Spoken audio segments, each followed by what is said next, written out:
Today, on this episode of Smart Talks, we are honored to welcome Summer Willis, an advocate, athlete, and survivor whose courage has sparked real legislative and cultural change.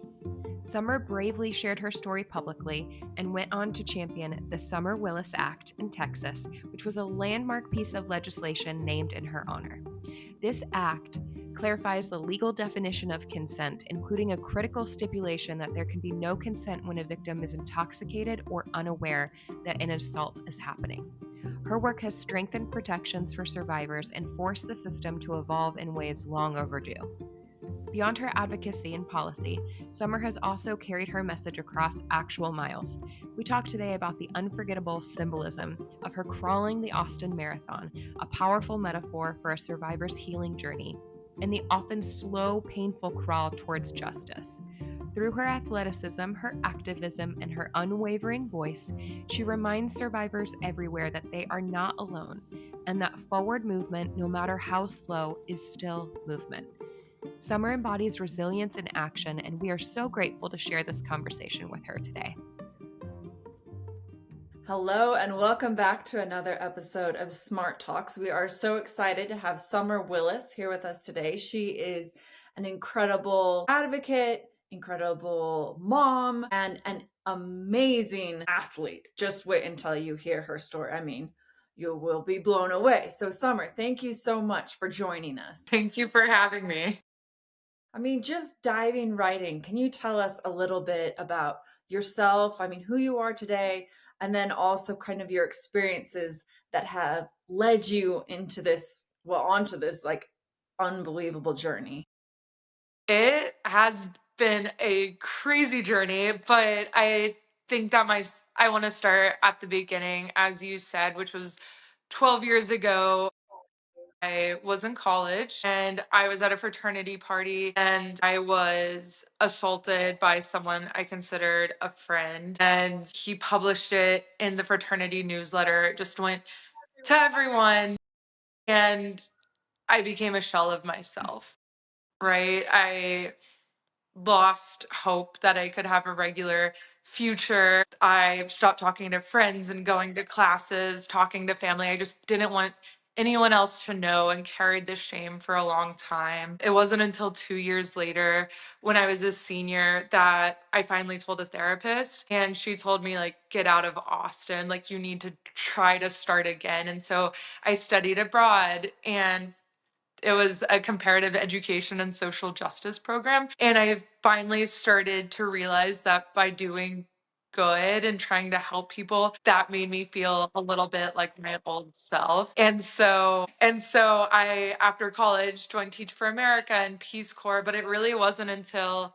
8 years after my assault where I had these two beautiful boys. I had a 2-year-old and a 4-month-old, and I got triggered because, as we know, trauma it doesn't go away, and you can try to run away from it, but it's still, you're still triggered and it still bubbles up. And so that happened to me one morning. And I still remember my tears being in my 4-month-old and my 2-year-old's eyes and realizing I need to be better. Like, I need to try to be this woman I used to believe I could be, someone who is strong and resilient. And I didn't know how to just learn these things, how to be strong. But that night when I was falling asleep, I read an article about a woman who ran 52 marathons in a year and raised $1 million for pancreatic cancer research after losing her father, and just thought about that, I guess, as I was falling asleep. And so in the morning, I was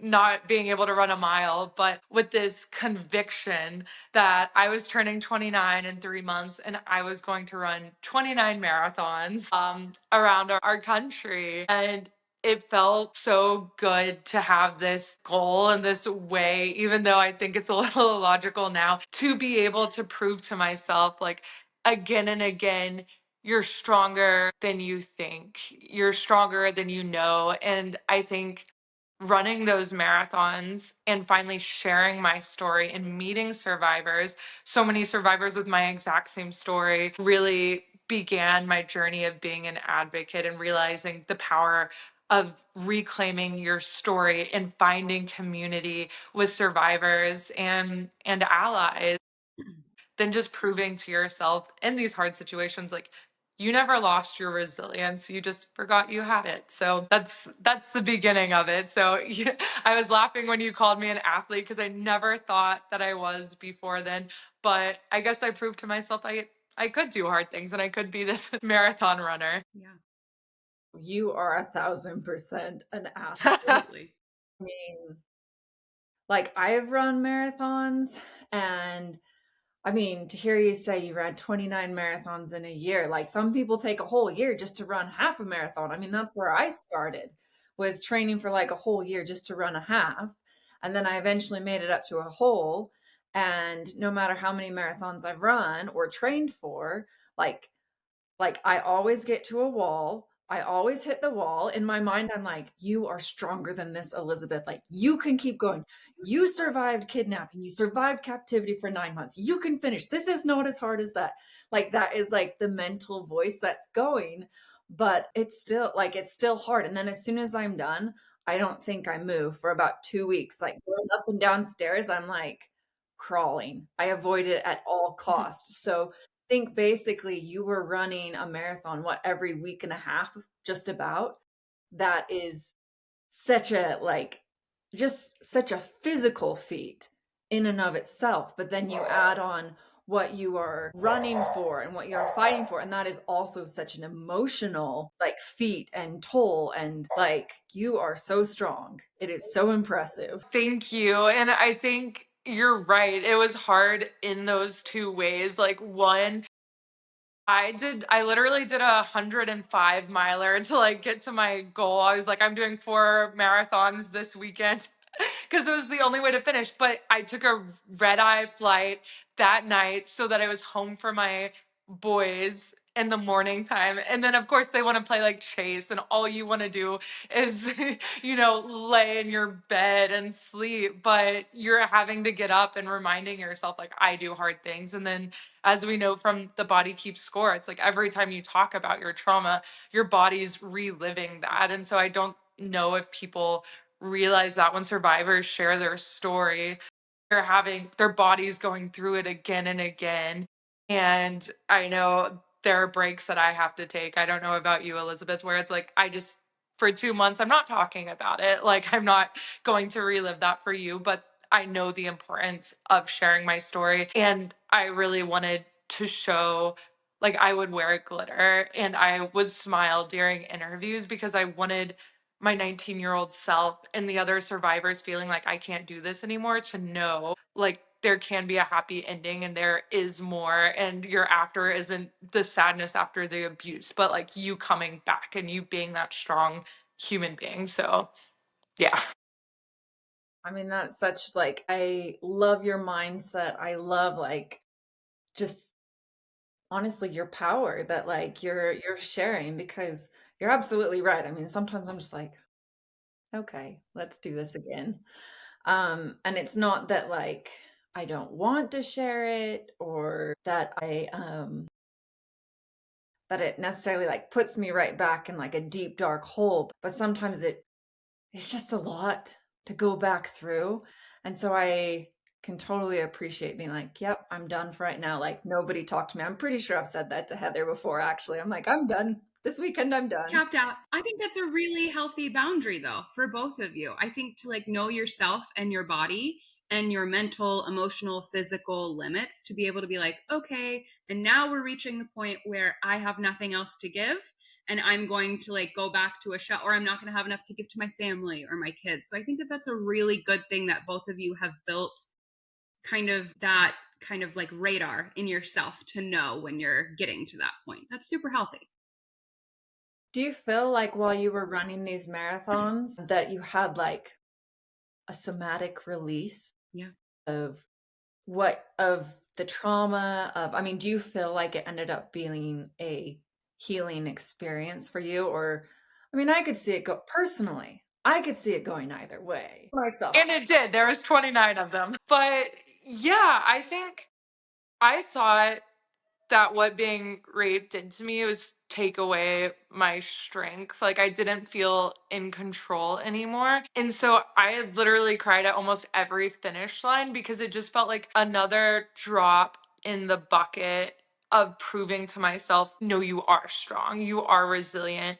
And it was also really powerful because I didn't tell anyone for about 10 years. Like my husband knew, but it wasn't something I ever told the world, basically. And so I think the reclaiming of my story and meeting other survivors and realizing how prevalent this is and finally diving into it was really impactful as well, and why I started my nonprofit and why after I finished the marathons, started figuring out like how can I get justice? How can I help change the laws so that other people don't have to experience what I did? So, what was that turning point for you? Because you talked about kind of your story and what you were feeling behind the scenes, and your boys and your family being that point where you were like, I am strong. I want to prove to myself and to them that I am strong, and this resilient, you feeling kind of this resilience coming back, setting that goal for yourself, which is incredible. What was the turning point where then you wanted or felt ready to talk about it? Because I think that that's really important for survivors. We talk to survivors a lot, and I think that sometimes they're hesitant to come forward with their story. They don't yet feel safe, or they don't know what good it could do. Or some survivors that we've talked about said, like, I thought I was in the place to start talking about this, but I am not. So I think that that'd be really great for everyone to hear just from your perspective, like what that turning point was for you, when you felt ready, when you wanted to come forward. Yeah, I will never forget the day that I did my post to the world that I was going to be running 29 marathons, and I'm running them because I was assaulted in college. And here's my story. And it was on the 4th of July, 2.5 years ago now. And I just remember checking my phone every 10 seconds, like trying to figure out how people would respond, because I had this fear they would be like, you're lying, or not respond at all. And it's like my sixth grade teacher reached out and said, like, this happened to me. Like, people said, you're so brave. I'm with you. I can't wait to follow you. And it's just those reactions were so great. But I felt like it was something I just had to do, but it took me 10 years, to your point. And then finally, after the 29 marathons, was ready when I was like, I actually want to tell a lawyer about this. Like, I want to tell the system about this. But it took me a whole year of building up strength, building up confidence and self-esteem. And that's when I was told that what happened to me doesn't count under Texas law. And so So I want to talk about that. Yeah, because one of my favorite parts, because I've been following your story, and one of my favorite parts is the incredible success that you had this summer. I know there were other advocates and people supporting you, and I'm sure that you will be very gracious. I've heard you in interviews talking about that. But I think you hearing that and then taking that and moving to action, being like, not only is it important and did I promise myself that I want justice for myself, but I want justice for all of these other people, that this insane loophole could happen to them as well. So then take us through that, because I think that that's so incredible. So basically, when I told them I'm ready to report what happened to me, they said basically, you can't. Two issues. One, what happened to you doesn't count because semantics. So, because one person handed me a drink and another person raped me, it didn't count. Basically, if you're voluntarily intoxicated and then that happened to you, it doesn't count, which is insane. Another loophole was like, if you freeze, so you don't fight back, you don't say anything, a natural fear response, I might add, it doesn't count. So they had no definition of consent in Texas. And so it was just like, what is not consent, unless you had a very narrow definition, didn't count. And also the statute of limitations was 10 years. I went in at 10 years and 1 month.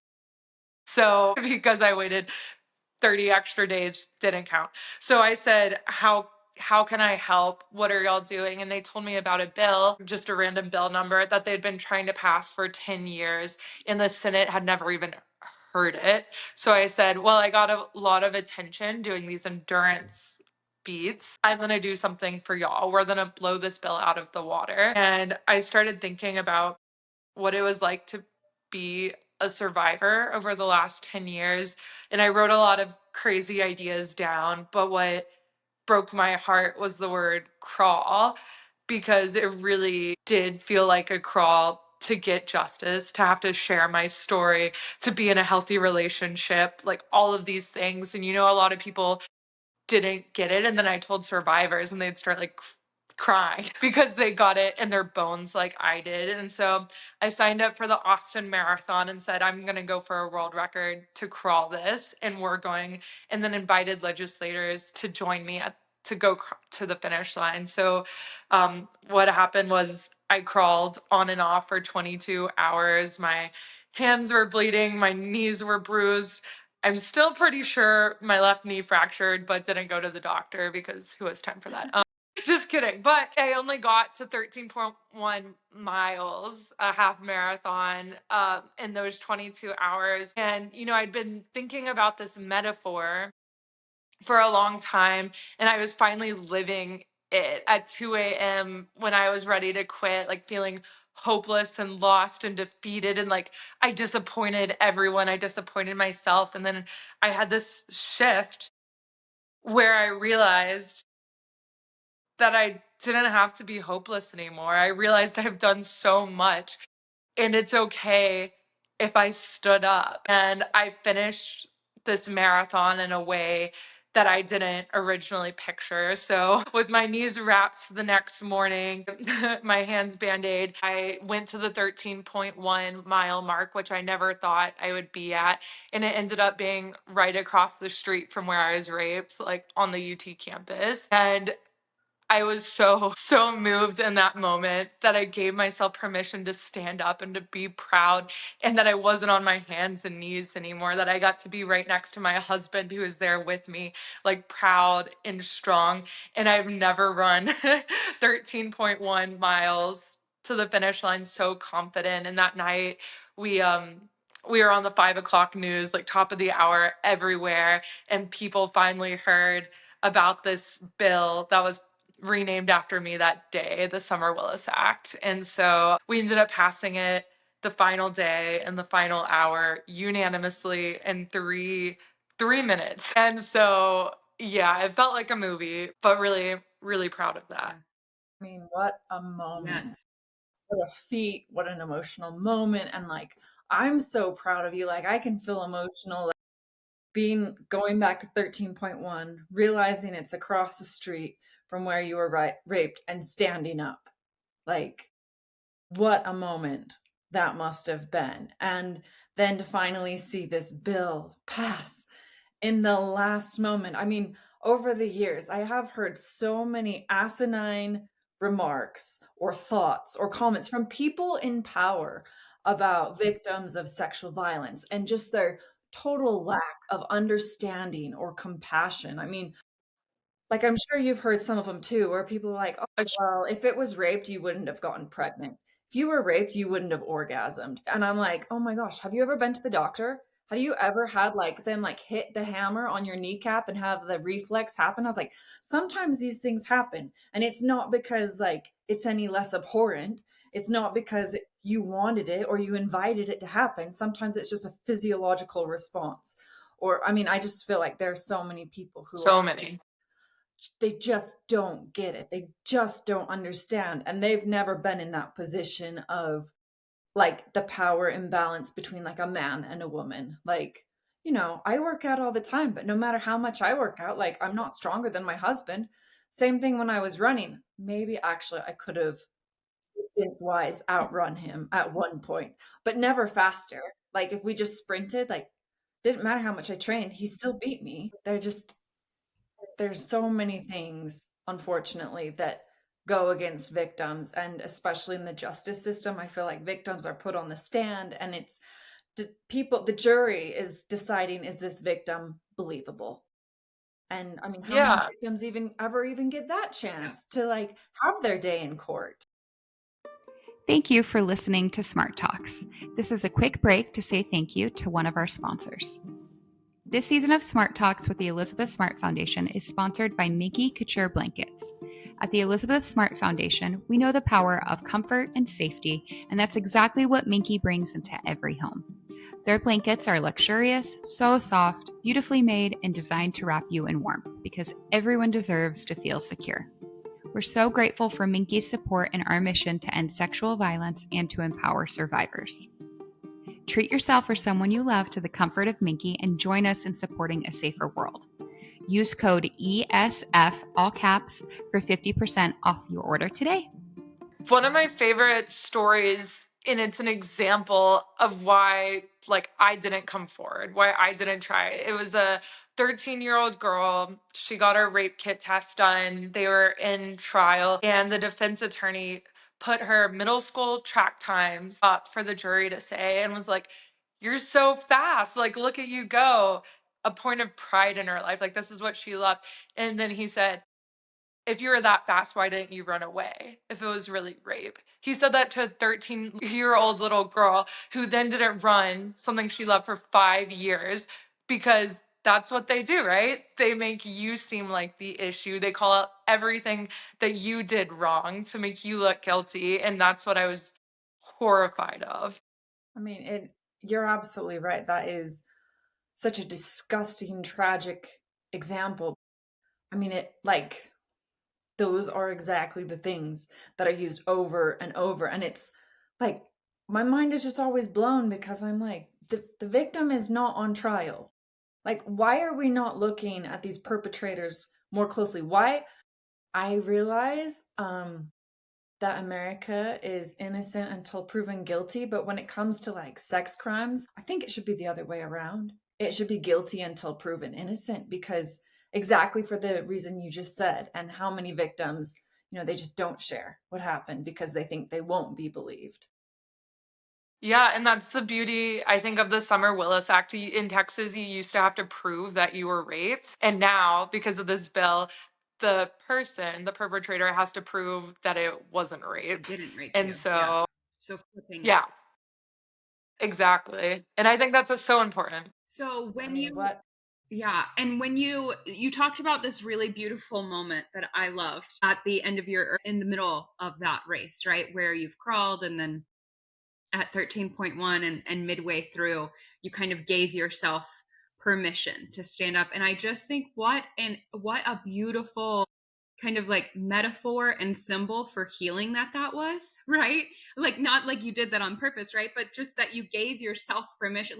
I don't have to crawl anymore. This doesn't have to be this healing. This journey doesn't have to be this slow crawl. I've proved to myself that I am strong. I am resilient. I have the will and the spirit and the bravery and courage to keep going. I just think that's so beautiful, and is such an incredible metaphor for what healing looks like. It's not easy, it's not linear, it's not straightforward, right? And a lot of it is about giving ourselves permission, allowing us, removing that guilt and shame, and like you said, in courtrooms, right, the blame that they're trying to shift towards the victim.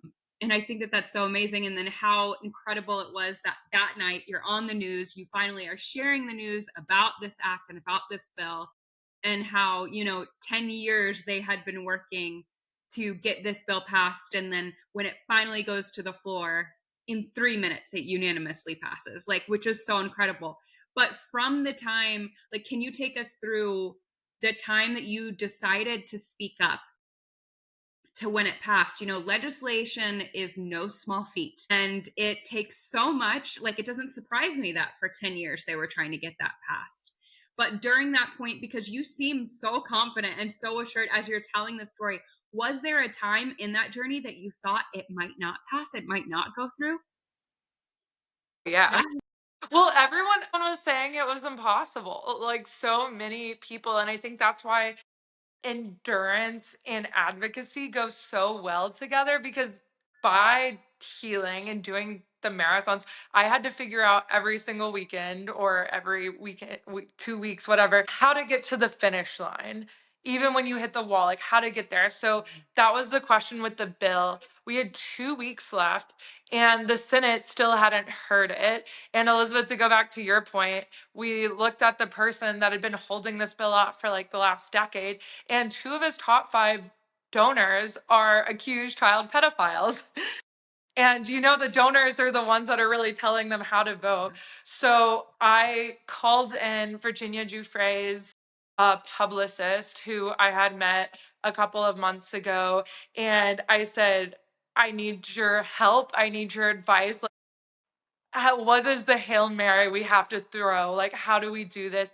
And she was like, I'm going to fly in. We're going to have a press conference. So Sky and Amanda Roberts, who you've been seeing on the news a lot, in Lavinia Masters, who passed the statute of limitation for children cases, came in. A Miss Texas teen came in, and we stood there and we did another news cycle, and we asked people please help. We picked up social media where Katie Couric and Monica Lewinsky and Christy Turlington shared, Amy Griffin. And I remember in those 2 weeks calling every single day to the office of this guy to hear our bill. And they said our phones will not stop ringing about this bill. So as you said earlier, it was not just me. We had to have this army. And so now I see the importance even more so of community and grassroots efforts in realizing that it matters if you call. It matters if you and your neighbors and your family call. They listen, and they had to listen. And finally, we got it out of the committee and onto the floor. And as soon as we got it on the floor, they finally said yes. Yeah, I was told it was impossible by a lot of people. And we just had to figure out how to keep on going and how to get to the finish line. Today's episode is brought to you by Bitch Sticks, a brand that puts its money where its mouth is. They create lip balms, skincare, and self-care essentials that actually do good, funding programs that provide meaningful support for survivors of domestic violence and sexual assault. At the Elizabeth Smart Foundation, we believe in turning advocacy into action. That's why we're so excited to partner with Bitch Sticks. Together, we're transforming something that once carried pain into a symbol of strength and healing, helping survivors rediscover their worth and reclaim their voices. If you want to support a mission that matters, head to bitchsticks.com and use code SMART20 for 20% off your order. That's bitchsticks, bitchsticks.com, and enter code SMART20 for 20% off your order. I mean, it's such an you have such an incredible story, and the way that you went after it is, it's just heroic. Thank you. I'm blushing. Well, I think another thing that we talk about a lot is how obviously advocacy can be so empowering, but it can also be, I think, mentally and emotionally draining. And to go back to the point that we were discussing earlier, even about telling your story and how vulnerable that is and how much that can take out of you. So I'm curious, we talk a lot at the Elizabeth Smart Foundation about self-care. I'm kind of curious if you had, I guess, both ways, right? For the marathons that you were running, what did you do to care for yourself after that? But I'm also wondering, after speaking about your story and the advocacy work that you were doing, what did you do to take care of yourself? And then what advice would you give to other survivors? Yeah, for being a survivor, that side of it, I think that it was so great to have a big goal, to, for example, the marathon, to start having this consistency, to start having something hopeful that gave me, that gave me purpose almost again. I really loved training, and I felt so happy, and I felt when you have a goal, whether it's playing a piano or writing a book or whatever you're doing, you can see progress. And that gave me a lot of, I guess, self-esteem. But also I've read 52 books this year so far. I love bass. I think there's big goals, bass, and romanticy. You're talking to the right Elizabeth, girls, yeah, you're talking to the right people here with the two of us. So I love that. Yeah, it's great. I love falling in love with characters, and And then what was the other one? Was recovery from marathons still the best? Epsom salt. And love the face masks. And yeah, I don't know. I think we all have ways that make us feel good. And it's really great to disconnect from the rest of the world and take time for yourself, which is sometimes hard when you're trying to battle all the challenges in the world, but it's so important because I feel like this is the long game, especially with this really heavy topic. And you have to have light moments. You have to play outside with your kids or go out to eat with your friends and to laugh and to be happy and to remember that like inner child. So, yeah. So you've seen obviously now like the personal side and you've seen the policy side. What we talk about a lot is like, what are the next steps to make, I don't want to say the world, but the world and community, our environment, like a more supportive place for survivors, but also a place that I think values true justice. So I'm kind of curious, like in your opinion, what now you've gotten this bill passed, which has changed consent, which has changed the way that rape is tried in Texas, is no small feat. It's incredible. You've had all these personal feats, but I guess I'm kind of wondering, in your opinion, like what needs to happen next in the field? And then I also want to know what you are doing next.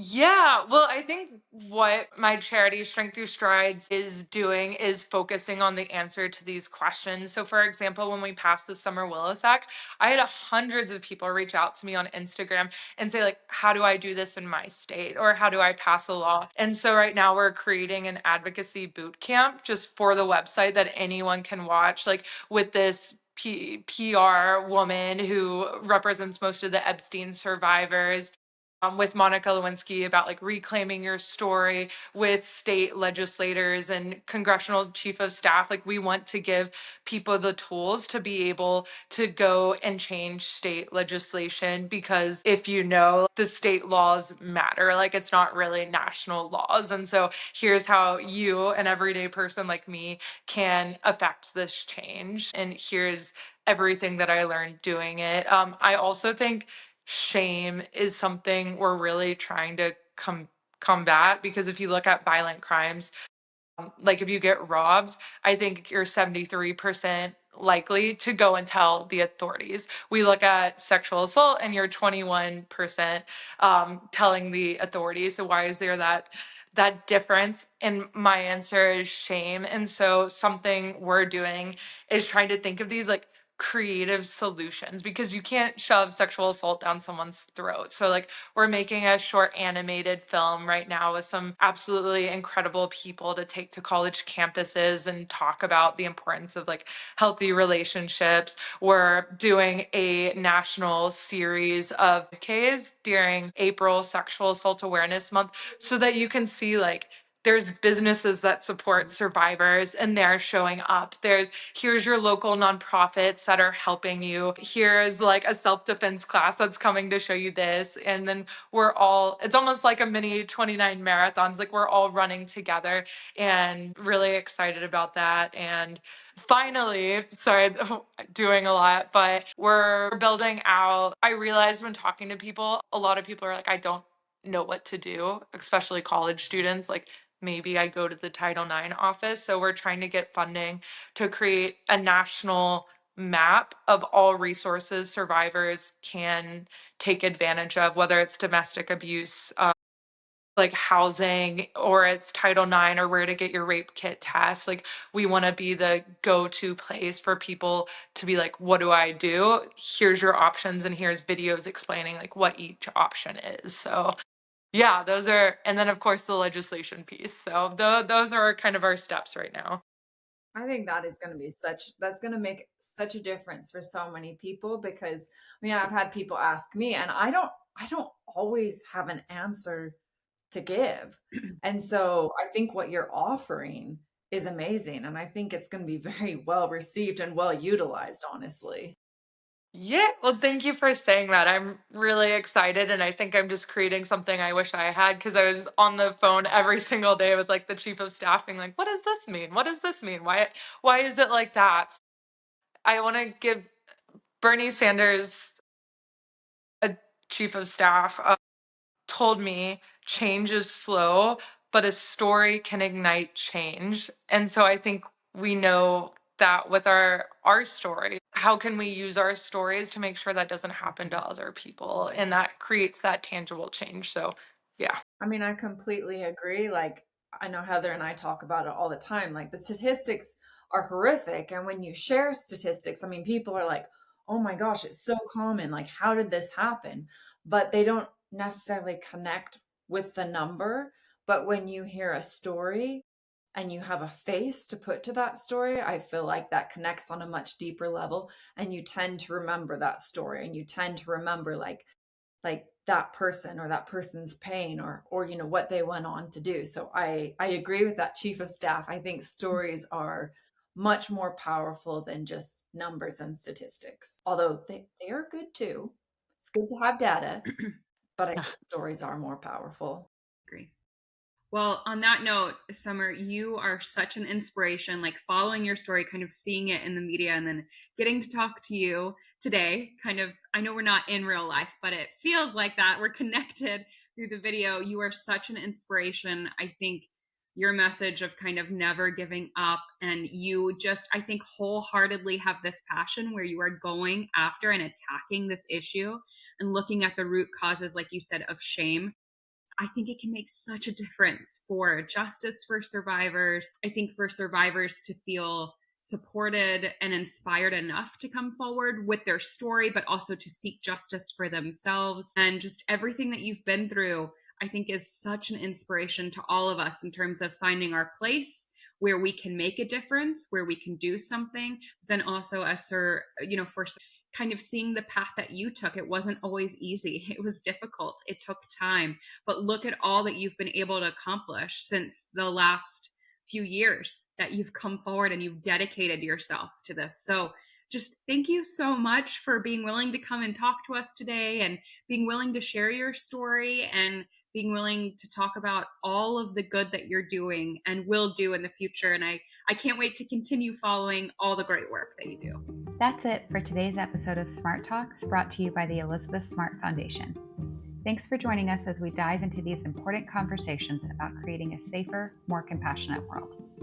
We hope that what you've heard challenges you to think deeply, feel more compassionately, and see the world through the powerful lens of a survivor's truth. If today's episode resonated with you, or if you know someone who would benefit from hearing this, please share it with them and consider subscribing. And leave us a review wherever you're listening. We'd love to hear from you. Connect with us on social media. You'll find us on Instagram, Facebook, YouTube, and LinkedIn. This podcast is made possible by listeners like you. If you would like to support, you can make a one-time or recurring donation of any amount at elizabethsmartfoundation.org/donate. You can also find more resources and ways to get involved on our website. Thank you for listening and being a part of a community that listens, believes, and works together to create a future where no one has to suffer in silence.